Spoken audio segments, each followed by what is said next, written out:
Now, I know that Khalil Gibran wrote this for parents looking after their children. But I also think that it's apt for us all as we attempt to make our contribution and try to make this world a better place. In a way, we're all mothers of the next generation, in that we're here to try and support and to encourage that next generation. We do our bit, and in doing that, we're looking to the future and the way that we're going to leave the world. And the humility that Gibran speaks of here is as important in bringing up the world as it is in bringing up our children. Because the future is not for us. It is for the next generation. And you could say that your future is not your future. It is life's longing for itself. It comes through you, but not from you. Although it's with you, it doesn't belong to you. You may give the world your love, but not your thoughts, for it has its own thoughts. You may house the next generation's bodies, but not their souls, for their souls dwell in the house of tomorrow, which you cannot visit, not even in your dreams.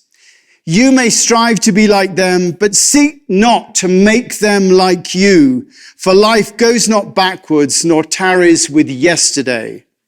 You are the bows from which your future as a living arrow is sent forth. The archer sees the mark upon the path of the infinite, and he bends you with his might, that his arrows may go swift and far. Let your bending in the archer's hands be for gladness, for even as he loves the arrow that flies, so he loves also the bow that is stable. We all try to have our impact on the world, but we must also have the humility to allow the world to develop through the next generation that comes after us, and try not to be too prescriptive with our wisdom. For the care that goes into bringing up children is the same care that must go into looking after the world and our planet. We don't sell our children into slavery to make money, nor should we unquestionably take advantage of our planet in order to make the most for ourselves. We need to care for and look after all that we've inherited. And we have inherited much. Our civilization, our earth, our structures, the safety of being alive in this moment. This privilege many of us have of living in this valley. And we have to ask ourselves, what is it that I can do to care for what I have inherited and pass it on to the next generation? Most of us would do anything for our family. That urge to mother, to look after, to care for, is bred into us. And it's there because we see our family as ourselves. We are one with them, and therefore we love them as ourselves. It's not until we see community, our environment, our planet in the same way that we'll be able to truly love all. Which is why I think spirituality is so important, because it enables us to see the true reality of our relationship with all that's around us, that we are all of a one. That ground of being, our environment, and all that exists are just as much of a one with us as our family is. And therefore, there is a latent imperative for us to love on a much wider level in the same way that we love our families.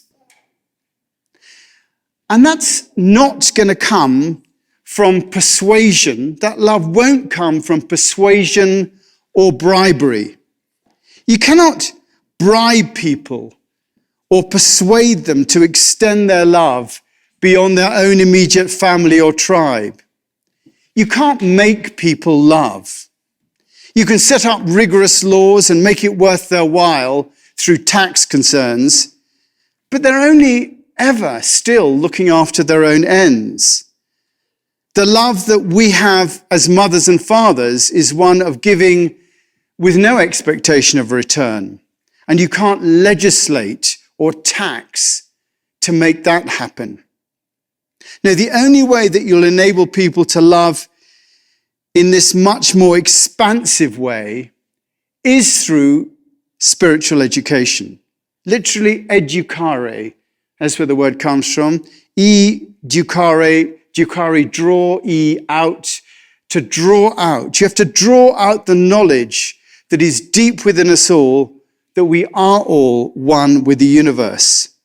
And therefore, that familial love that we give to our children and our tribes is also due to all that exists in the world: people, animals, the environment, and the planet. And the only way that we will really get that is by having a spiritual experience, a realization that this is the truth. You can't explain people into being in love. You can't bribe them into being in love. They fall in love through their experience with another person. People love their children through their experience of their connection with them. And in the same way, the role of spirituality in the world is to get people to fall in love with life, to come to an experience or an understanding that everything is intimately linked and dependent on everything else. That each of us is intimately connected to everything and everyone. And therefore, what we do and how we behave matters. That's why spiritual education is so important. It's not about believing in some God or other. It's about seeing deeply into the nature of reality in such a way that we fall in love with all that is. And bringing that education about, is not an easy task. But it's what we do here.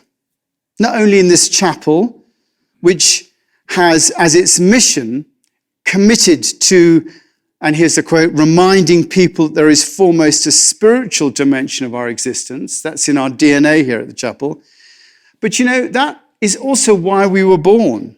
We're here, each of us, to advance that spiritual understanding across the world. So that there is a necessary shift in consciousness for more and more people to realize that, as Jesus put it, I and the Father are one. I am in my Father, you are in me, and I am in you. In other words, there is a oneness in life. That knowledge of oneness is the only thing that will create the necessary momentum and energy in the world to pull us out of this steep dive to the bottom that humanity seems to be stuck in.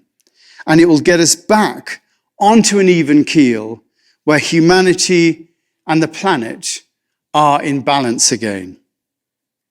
You have to have, you can have as many facts and figures about this as you like, but love is the only energy that will truly solve these problems.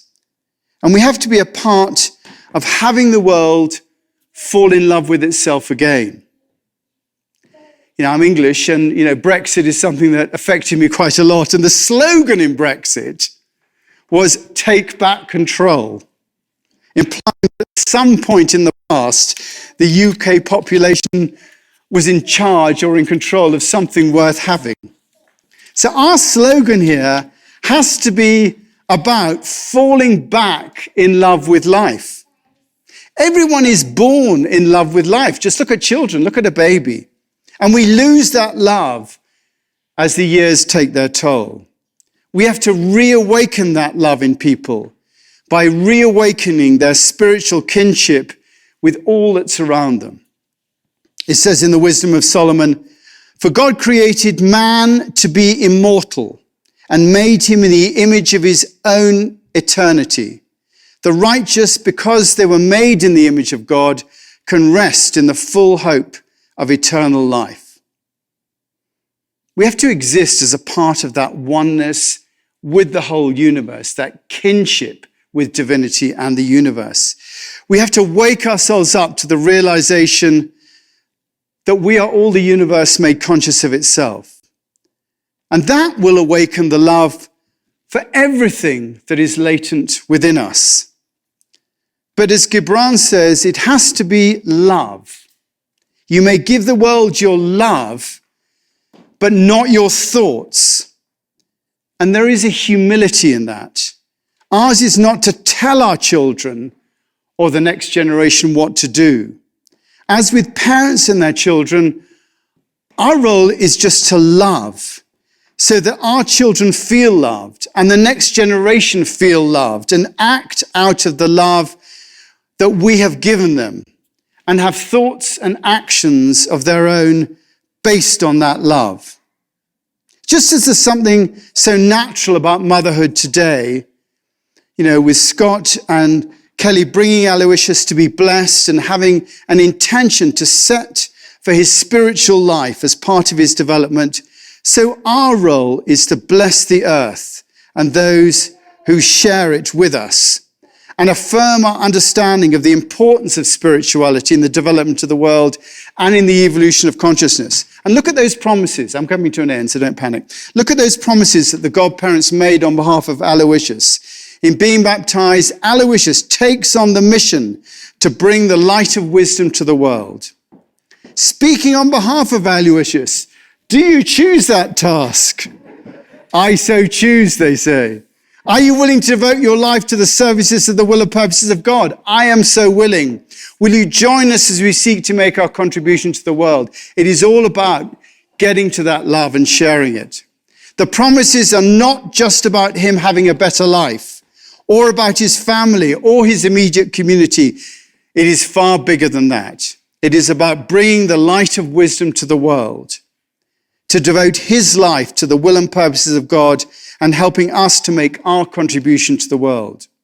In baptizing Aloysius, Scott and Kelly are committing him to being a part of the great work of spirituality that we're all involved with, the birthing of a new consciousness of love. And it's out of that, and only that, will come the understanding needed to heal our planet and to stop humanity tearing itself and the planet apart. You are the bows from which your future as living arrows are sent forth. The archer sees the mark upon the path of the infinite, and he bends you with all his might, that his arrows may go swift and far. Let your bending in the archer's hand be for gladness. For even as he loves the arrow that flies, so he loves also the bow that is stable. Thank you. That's great. So, I can remember that time when you went from 1 children to 2 children. And how old is Aloysius now? He is 23 months. 23 months, very active. June. Yes. Very active. How have you negotiated that transformation? Because you've got homeschooling, commissioning, jobs, all that. Very busy, isn't it for you? Yeah, he's getting busier too. So. Yeah. I think it's been a tough year, but he's a lovely child. Our children love each other very much. They play well together. I look at him and Bridget a little just differently in their upbringing. Bridget was able we host a lot of dinner parties. We haven't done that in the last year. We traveled with Bridget. We haven't done that with Aloysius. So there's just a little exposure differences, I think, that, come out. And sometimes in his shyness, I think when he's around new people now, or, his bit of willfulness, because he just sort of has free range of the house all the time anyway. So it's, he'll get used to it more. But, we love having 2 kids. It's really, I remember when we brought him home, it felt good to be 4. And Scott, what for you is the importance of, we just move the microphone a little bit for Scott, what is the importance of baptism? Why you bring your church. It's so nice to have all your family here and things like that. And since we've been coming to the chapel, we feel like we're at home here. I was baptized, grow up with, my parents took us to church, and something that we wanted to have as a part of our life, just to bring some different meaning than not having it. Yes. So it's something that we wanted to do, and obviously we had to wait for that to happen, but we're glad that we could do it today, and hopefully we'll start coming some more. But just something to round out more of the understanding of life. Yes. Yeah. And, when we think of it, I mean, as I said before, this is, a perfect prop for me, baptism on Mother's Day. But it also does get us to think about that next generation. As we look out into our world and we see the planet the way it is, we see the divisions, we see politics the way it is, it does put the imperative on us. I don't know how when you look at your children, I know with my children slightly older, but I look out at them and I think, gosh, I want the world to be a better place for our children. How does that resonate for you? Yeah, I'm a pretty hopeful person. I sort of look to my personal heroes like Jane Goodall and E.O. Wilson, who are just these eternal optimists, right? Yes. Despite the challenges that they work on every day. And, so I try to be inspired by that. I think, I look in my lifetime, I think we've come a long way. I think the world is cleaner than it was, back in the late 70s. And, we're more connected. I think, just the language of diversity and inclusion and kindness is much more apparent now. And that, is part of my children's teaching at school. It's part of our dialogue at home, so I'm hopeful for them. I really am. I'm hopeful that the big problems are in front of us, and we've made progression in decades, and we'll continue to make more. I think it's been a really hard year for kids in a lot of ways. Mine are young enough that they missed their friends a lot. They miss, even when we have play dates, they miss going inside to their friends' rooms and playing with their toys. They missed school. But when they went back, I think they also, like Bridget at least, very much appreciated it. There was a clear recognition that things were different, and she was, I think, just more joyful, and we've tried to have a practice of gratitude in our house, especially after this last year, but I know that's not true for all the families. Some people are really still suffering. I worry about all the women, all the moms who left work, who stepped back. Those will have consequences that will be hard to overcome. Yeah. I love your optimism about that. And I think you're absolutely true that we are more engaged. My children, Samuel and Jessica, are much more engaged with social issues than I was. When I was their age, I wasn't the least bit involved in that. Did you find that there's a much greater involvement of that younger generation? Yeah, there was, and there is. And I also just wanted to bring out one thing you said in your talk about that word "enkare" being about drawing out. And what gives me so much optimism is just the knowledge that within each person, inside, in a baby and a little kid, is this innate wisdom that our essence is love. And I just look at our kids and all kids really, and learn. They're like my biggest teachers. That seeing the wisdom in them and trusting that wisdom in them. That to me is the most hopeful thing. There's that lovely phrase of that woman that won the Oscar for Best Director. She said that in all the people that she'd met, she always found goodness in everybody. And I think that's just such a lovely thought. And I think that is what will bring us through, that goodness that is at the heart of us all, if we can but discover it. Anything finally, Scott, do you want to say? I didn't really put together much for this, but we would have a discourse or whatever. But I don't necessarily have the same hopefulness that my wife does, but she helps me along with that. And given what we've been through over the last year, we're just trying to do our best and keep our kids happy. And I think we're gonna push through and persevere. And as you can see, our children got smiles on their faces, and we're doing the best we can. Well, I'd like to thank you both. You've given us something hopeful, which is to bring your children here to be blessed. And that is a wonderful thing for us. And I'm so grateful for you doing that. Just a round of applause for Scott and Kelly. Absolutely fantastic.